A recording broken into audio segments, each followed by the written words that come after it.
It's episode 339 today. Mom, my legs hurt.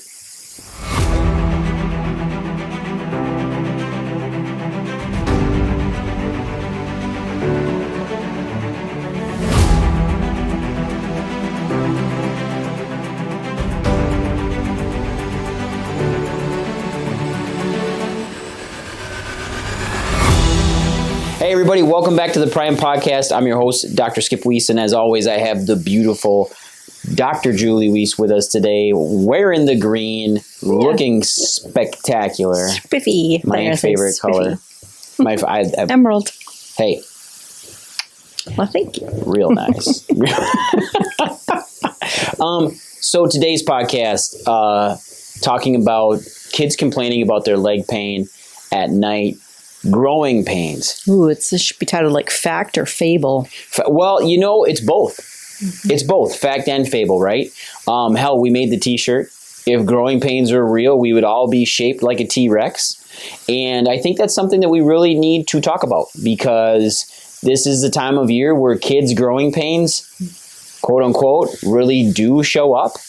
And let me ask you this first question. You know, they're active now in school. Gym class is starting to pop off and you're starting to get more active. They're running around at recess and now they're coming home complaining of leg pains at night.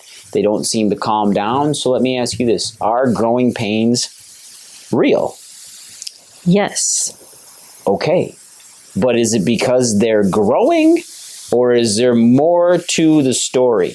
No. So tell me about it. Tell me about it, Paul Harvey. Oh, I can't even do that voice. Now you know the rest of the story. Gosh. Tell me about it, Paul Harvey. Yeah, it's very real, but I think it got the misnomer of growing pains because that's what it would be attributed to, right? Yep. So if you go into your doctor or, you know, the old wives' tale, it's just because all the kids get it. It's just part of the growing up, which when we look at it, it does seem like it's part of childhood growing up because we all learn to walk. We fall off of our bikes. We're always falling on our butts. And those constant traumas to our pelvis, right? Our sacrum, the things that we're sitting on, that's what causes this unleveling. And if we just even want to consider, balance as the simplest term, right? If we hit on one side over the other side, or we're driving our car and we just hit the curb just a little bit, what happens to our car? Our car is out of alignment. And what happens to our car over time if we continue to drive that? We get a wobble, we get a shake. Next thing we know, we need the whole car is falling apart or the muffler fell off. We need, an alignment on the whole car versus we could have just maybe fixed that one issue. Yeah. Yeah. The same thing happens in our kiddos. So when we have this constant trauma over and over and it's not dealt with, not addressed with, that pelvic misalignment can lead to scoliosis, that curvature in our spine. Yep. But what we're talking about today is the growing pains, right? The information isn't getting to one leg or the other leg, or the body has to compensate because now we have an unlevel pelvis and we have more pressure on one leg versus the other. Should it hurt to grow? It shouldn't hurt, but we've normalized it. Normalized it, right. And I think it's, like you had said, it has everything to do with the age, right? Like if we have, as a kid, if we have leg pains between 9 and 13, it's considered growing pains. Yet if they have colic, indigestion, upset stomach, constipation, which leads to growing pains, can't crawl, delay when they walk, those are all signs of just being a baby, right? No, that's a sign of major motor delay, which leads to growing pains, which is a sign of pelvic and upper cervical subluxation. Which then is restless legs as adults. Restless legs and sciatica as adults. The title changes. It just changes. So it has to do with age, right? But the cause is actually the exact same along all of that viewpoint, is as all of that lines of development is pelvic subluxation and upper cervical subluxation. Sorry, I was going to say, if we would really think about this, and I think that's where I think some parents start to question it because the growing pains are usually on one side. Yeah, they are so one-sided. If we would actually think that through, logically, that wouldn't make sense. That would mean only my right leg is growing. Well, it would make sense in an unbalanced system. Right.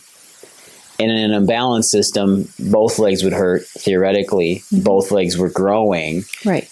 And that to me is something it's commonly overlooked, that it's such a common sense thought that we don't think of it. You know, like that, it's a huge deal there, where the legs themselves, they're always working. They've always been developing. They've always been growing. They are the longest structure on your body most of the time, unless you got you're like knuckle dragging. They grow the most in theory. Therefore, people will assume that that's because they hurt the most, right? They're going to hurt the most. When really it has to do with development. And you're 100% correct. Can I go down the mechanism of this a little bit? Yeah. So we get a subluxation of the pelvis, and it's usually coming from a trip or fall or something when they're little, like you had said. But those falls compound over time. The body then compensates. But what happens then is we get too much mobility on one side and not enough mobility on the other. And it's because your nervous system isn't able to effectively fire those joints appropriately. So then those joints get stuck. They may get stuck because of trauma most of the time. They may get stuck just of repetitive compensation because we've been misaligned and subluxated since we were very, very little or born. But then what happens is we get overactivity on one side, underactivity on the other. So then we'll start getting muscles that develop more or less.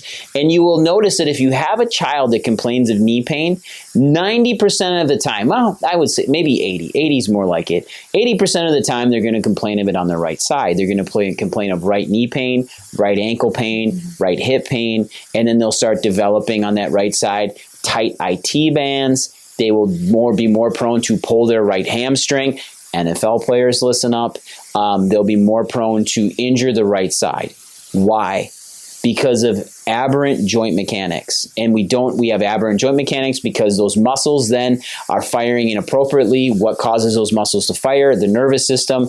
And I will argue this with any therapists out there. Come and have a constructive conversation with us. But even therapeutics, when they're doing therapies and re-educational exercises, you still have to think about the muscle moving appropriately to get the muscle to fire. Therefore, it's driven by neurology. So when that isn't working correctly, now we know that if those muscles are inappropriately developing from side to side, and you will notice this, have your kids stand there at 10 years old if they're complaining of leg pains and stuff, and just look at their development of their legs. Have them stand there in their underwear and look at them. Look at the development of the butt. You will notice one butt cheek is bigger than the other, and it's usually their non-dominant side. Or you get malposition where one side's higher than the other. You will feel the little dimples in their back, those two little dimples that sit right above their bum cheeks. Those are their SI joints, and you will notice one is shallow and one is deep. Well, if they're balanced, they should be the same depth. And the same height. So if they're not, what does that tell you? They're unbalanced. Fatter calves, a thicker thigh on one side or the other, toes or knees that are bowing in, or an ankle that constantly gets tripped up on or sprained. Lay them on their stomach. Palpate and feel their little bum cheeks. They're your kids. Just feel them a little bit. And you'll find one side super, super tight and one side is soft and pliable. Same thing, gentlemen, on your wives. Do a little glute massage.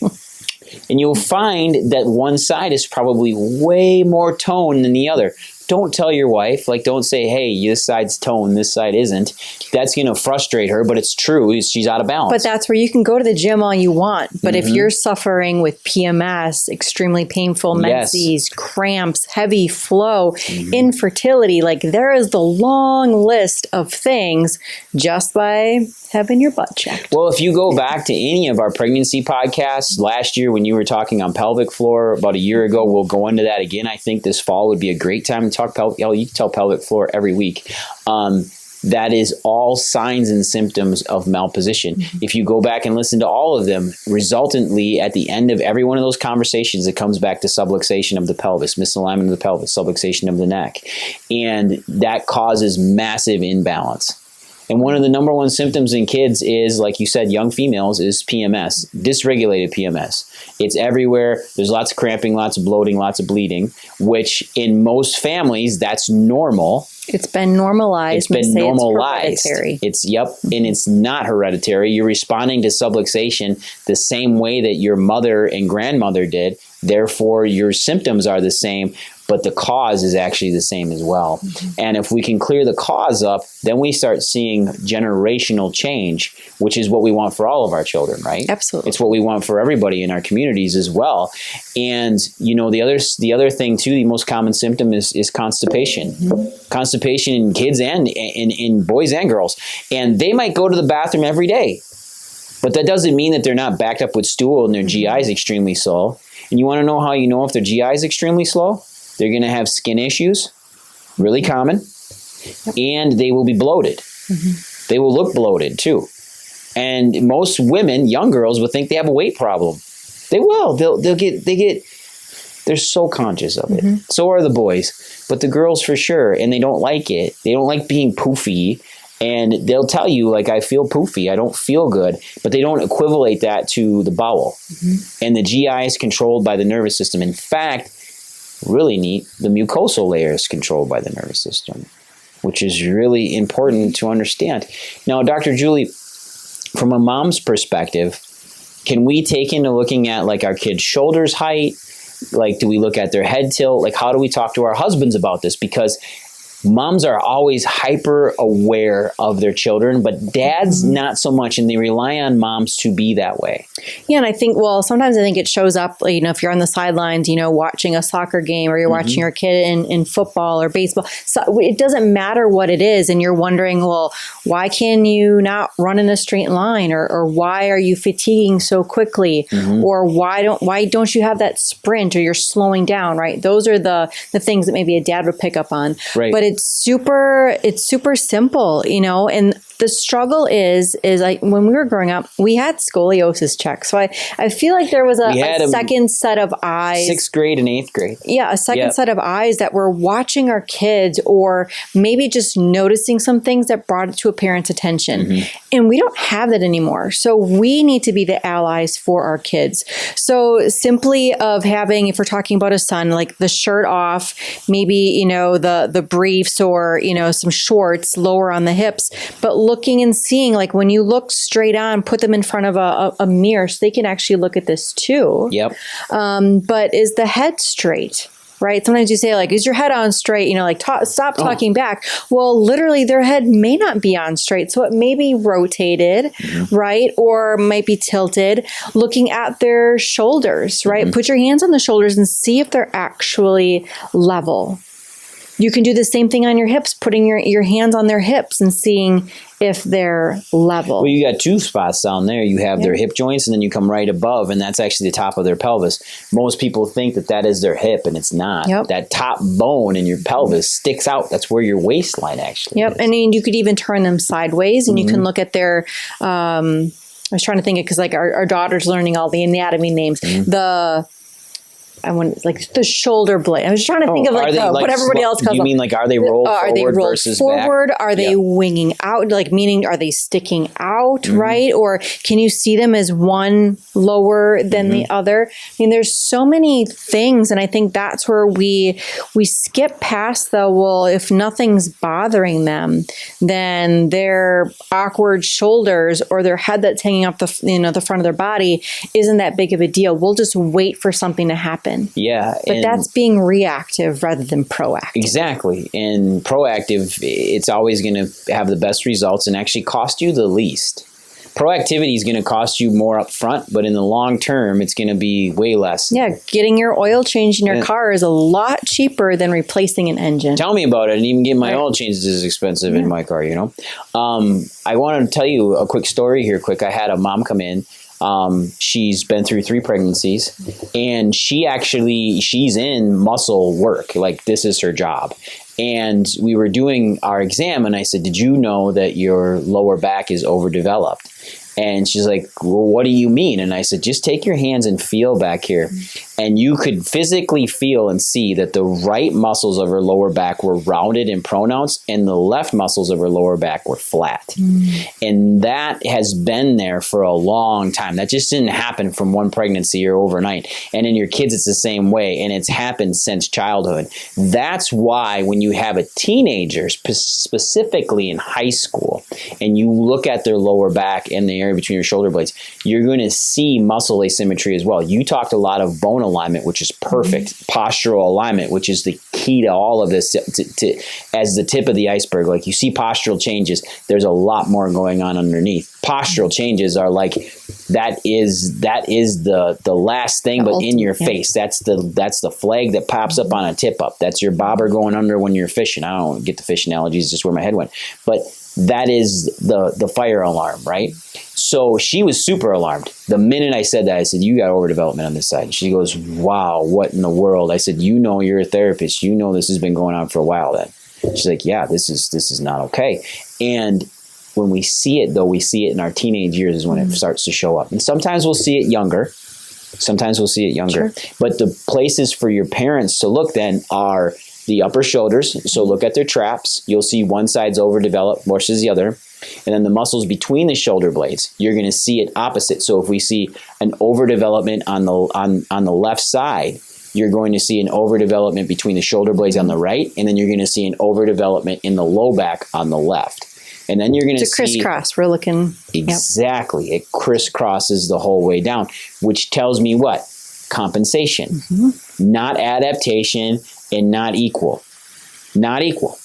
And when you're a kid, you want everything to be equal.